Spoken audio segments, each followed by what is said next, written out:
हमारी यह कहानी एक फौजी के प्यार पर बुनी गई है, जिसका नाम रमन था। वह बिलासपुर गांव का रहने वाला था। उसके सपने बहुत बड़े थे। वह अपनी जिंदगी में बहुत कुछ करना चाहता था। एक दिन रमन सो रहा था। उसने एक सपना देखा कि वह अपने देश के लिए शहीद हो गया। तभी से उसने फौजी बनने की ठान ली। जब उसने यह बात अपने माँ बाप को बताई तो वे चिंतित हो गए।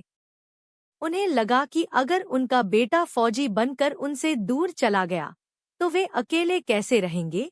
लेकिन रमन का यही कहना था कि उसे अपने देश के लिए फौजी बनना ही है, क्योंकि वह अपने देश से बहुत प्यार करता है। इसके बाद वह फौज में भर्ती होने के लिए कड़ी मेहनत करने लगा और एक दिन उसने फौज में भर्ती होने का फॉर्म भी भर दिया। कुछ समय बाद रमन की फौज में भर्ती की लिखित परीक्षा हुई, जिसमें उसने पहला स्थान हासिल किया।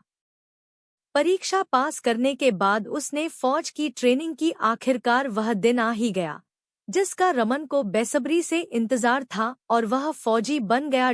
इस बात से रमन के परिवार वाले ज्यादा खुश नहीं थे, पर जब उनकी एक न चली तो उन्होंने रमन की शादी करनी चाहिए। उन्होंने गांव की ही स्नेहा नाम की एक लड़की उसके लिए पसंद कर ली, जो रमन के बचपन की दोस्त थी। जब रमन को इस बात का पता चला तो वह बहुत नाराज हुआ। उसने अपने फौजी दोस्तों को इस बारे में बताया तो वे बोले कि अगर वह लड़की अच्छी है और तुम्हारी दोस्त भी है तो तुम्हें उसके साथ शादी कर लेनी चाहिए। रमन को यह बात समझ में आ गई और उसने इस रिश्ते के लिए हाँ कर दी। एक दिन रमन को जहां तैनात किया गया था, वहां बॉर्डर पर उसने दो ऐसी लड़कियों को देखा जो बकरियां चरा रही थी। उसने उन पर ज्यादा ध्यान नहीं दिया और अपने क्वार्टर में चला गया, पर थोड़ी ही देर में उसे किसी के तेज बोलने की आवाज सुनाई दी। रमन अपने क्वार्टर से बाहर आया तो देखा कि बकरी चराने वाली एक लड़की के साथ एक फौजी बदतमीजी कर रहा था, जबकि दूसरी लड़की वहां से शायद भाग गई थी। रमन ने उस फौजी को लताड़ा और उससे भिड़ गया। इस बात से वह लड़की डर गई। रमन ने उस लड़की से पूछा, तुम कौन हो और यहाँ क्या कर रही हो? उस लड़की ने अपनी लड़खड़ाती आवाज में बताया, मैं तो अपनी सहेली की मदद करने के लिए यहाँ आई थी। उसकी तबीयत ठीक नहीं थी। रमन ने उस लड़की को बड़े ध्यान से देखा तो उसकी मासूम आंखों में खो गया। उसके दिल की धड़कनें तेज हो गई। उसे लगा कि वह पहली ही नजर में उस लड़की से प्यार कर बैठा है। तभी उस लड़की के होठों से धीमी आवाज में शुक्रिया निकला और वह वहां से चली गई। रमन उस लड़की को लेकर परेशान हो गया, जबकि उसे मालूम था कि उसके घर में उसकी शादी की तैयारियां चल रही थी। इस सब के बावजूद वह हर रोज उस लड़की का इंतजार करता था। एक दिन रमन को वही लड़की अपनी सहेली के साथ दिखाई दी। वह हिम्मत जुटाकर उसके पास चला गया और उससे पूछा, तुम्हारा नाम क्या है? उस लड़की ने पलटकर सवाल किया, आपको मेरा नाम क्यों जानना है? रमन के ज्यादा गुजारिश करने पर उस लड़की ने अपना नाम जन्नत बताया। रमन बोला, तुम्हारा नाम तो बहुत अच्छा है। ऐसा लग रहा है जैसे मुझे जन्नत नसीब हो गई। जन्नत ने रमन को टोकते हुए कहा, आप ऐसी बात मत कीजिए, मुझे अच्छा नहीं लगता। रमन ने कहा, मैं तो सिर्फ तुम्हारी और तुम्हारे नाम की तारीफ कर रहा हूँ। जन्नत चुप रही तो रमन ने पूछा, तुम कहाँ रहती हो? लाहौर में। जन्नत बोली, तो यहाँ बॉर्डर पर क्या करने आती हो? जन्नत ने बताया, यहाँ मेरी सहेली बकरियां चराने आती है। बहुत दिनों से उसके अब्बू बीमार हैं। मैं सहेली की मदद कर रही हूँ। रमन जन्नत को अपने दिल की बात कहना चाहता था, पर डरता था कि कहीं इसके बाद वह यहाँ आना ही न बंद कर दे, लिहाजा उसने खुद को रोक लिया। उधर जन्नत भी रमन को मन ही मन पसंद करने लगी थी, मगर वह भी कुछ नहीं बोली और चुपचाप वहां से चली गई। एक दिन रमन ने अपना दिल मजबूत करके जन्नत को बोल दिया, जन्नत, जिस दिन से मैंने तुम्हें पहली बार देखा है तब से मैं तुम्हारा दीवाना हो गया हूँ। मैं तुम्हें पसंद करने लगा हूँ। तुम हर समय मेरे दिलो दिमाग पर छाई रहती हो। यह सुनकर जन्नत बोली, आप भी मुझे पसंद है। आपने पहली मुलाकात में मुझे उस फौजी से बचाया था, तभी से आप मुझे बहुत अच्छे लगने लगे थे। जन्नत, क्या तुम मुझसे प्यार करती हो? रमन ने पूछा। हाँ, जन्नत ने जवाब दिया। इसके बाद वे दोनों रोजाना मिलने लगे। रमन जानता था कि उसकी शादी कहीं और पक्की हो गई है और वह जन्नत से प्यार करने लगा है, तो उसने काफी सोच विचार करके एक दिन जन्नत से पूछा, क्या तुम मेरे साथ शादी करोगी? जन्नत ने कहा, इस बात के लिए मेरे अब्बू कभी नहीं मानेंगे, क्योंकि तुम एक हिंदुस्तानी फौजी हो और मैं लाहौर के मेयर की बेटी। यह सुनकर रमन बोला, अगर तुम्हारे अब्बू नहीं मानेंगे तो हम यहाँ से दूर जाकर शादी कर लेंगे। जन्नत बोली, अच्छा, मैं अपने अब्बू से एक बार बात करके देख लेती हूँ।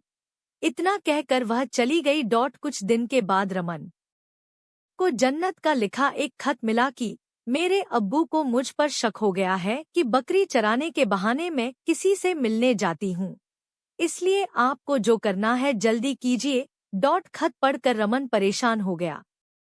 उसने अपने एक साथी को बताया कि वह एक लड़की से प्यार करने लगा है और उसी से शादी करना चाहता है। लेकिन जब उस साथी को यह पता चला कि वह लड़की पाकिस्तानी है, तो वह दंग रह गया। उसने रमन को यह सब भूलने के लिए कहा और इसका बुरा अंजाम भुगतने की भी बात की, पर रमन पर तो इश्क का भूत सवार था। वह कहाँ मानने वाला था।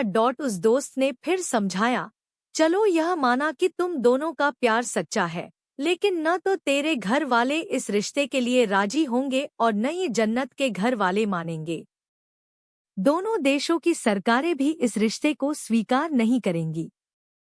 सबसे बड़ी बात तो यह है कि तुम हिंदुस्तानी फौजी हो और वह लड़की हमारे दुश्मन देश में रहती है। तुम दोनों का कभी मेल नहीं हो सकता। यह सुनकर रमन कशमकश में पड़ गया।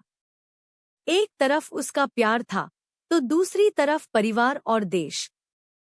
फिर उसने फैसला लेते हुए अपने प्यार के बारे में परिवार को बताने की ठानी। पर जब माँ बाप को इस बारे में पता चला तो उन्होंने कहा कि तुम ऐसा कुछ नहीं करोगे जिससे उनके खानदान की नाक कट जाए। वह एक पाकिस्तानी लड़की है और इस घर में कभी बहू बनकर नहीं आएगी। इस सब के बावजूद रमन ने जन्नत का साथ चुनना पसंद किया। उधर जन्नत के अब्बू को रमन के बारे में किसी रिश्तेदार ने सब कुछ बता दिया। वे गुस्से में आग बबूला हो गए और उन्होंने जन्नत को कमरे में बंद कर दिया। जन्नत ने किसी तरह रमन के लिए एक खत लिखकर उसे अपनी सहेली से रमन तक पहुंचाने को कहा। रमन ने वह खत पढ़ा। मेरे अब्बू ने किसी और के साथ मेरी शादी पक्की कर दी है। जल्द ही मेरा निकाह भी हो जाएगा। यह पढ़कर रमन का खून खौल गया। अब उसे न देश की परवाह रही और न ही परिवार की। वह हर नियम ताक पर रखकर चोरी छिपे पाकिस्तान चला गया। वहां वह जन्नत से मिलने में भी कामयाब रहा और उसे बॉर्डर पार कराकर भारत ले आया। उसने सेना से इस्तीफा दे दिया। रमन अपनी जन्नत को घर ले आया, पर वहां उसका विरोध हुआ। उसके माँ बाप ने जन्नत को अपनाने से साफ मना कर दिया। इस बात से गुस्साया रमन जन्नत को लेकर वहां से चला गया। उधर पाकिस्तान में जन्नत के अब्बू को रमन और जन्नत की पूरी खबर लग गई। वे अपने रुतबे का फायदा उठाकर भारत आए और रमन के घर जाकर उन दोनों की छानबीन की। रमन के माँ बाप ने उन्हें बताया कि वे दोनों यहाँ आए जरूर थे, पर हमने उन्हें घर से निकाल दिया। जन्नत के अब्बू गुस्से में इतना पागल हो चुके थे कि उन्होंने रमन के माँ बाप का कत्ल कर दिया। तभी उन्हें अपने किसी खुफिया एजेंट से पता चला कि वे दोनों अपने गांव से दूर किसी कॉटेज में छिपे हुए हैं। जन्नत के अब्बू ने उन दोनों को ढूंढ लिया और एक चाल चलते हुए कहा, मुझे अपनी गलती का एहसास हो गया है। मैं तुम दोनों के रिश्ते को मंजूरी देता हूँ। यह सुनकर जन्नत बड़ी खुश हुई। उसका डर दूर हो गया और उसने रमन को खाने पीने का सामान लाने को कहा। जैसे ही रमन खाने का सामान लाने के लिए जाने लगा कि तभी जन्नत के अब्बू ने उसे गोली मार दी। रमन बुरी तरह से जख्मी हो गया। गोली की आवाज सुनकर जन्नत भागी भागी वहां आई। उसने देखा कि रमन खून में लथपथ जमीन पर पड़ा हुआ है। उसकी सांसें रुक चुकी थी। रमन को मरा हुआ देखकर जन्नत बोली, अब्बू, आपने यह क्या कर दिया? मेरी पूरी दुनिया ही खत्म कर दी। अब मैं जी कर क्या करूंगी? इतना कहकर उसने खुद को छुरा मार लिया और रमन के पास ही बेजान होकर गिर पड़ी।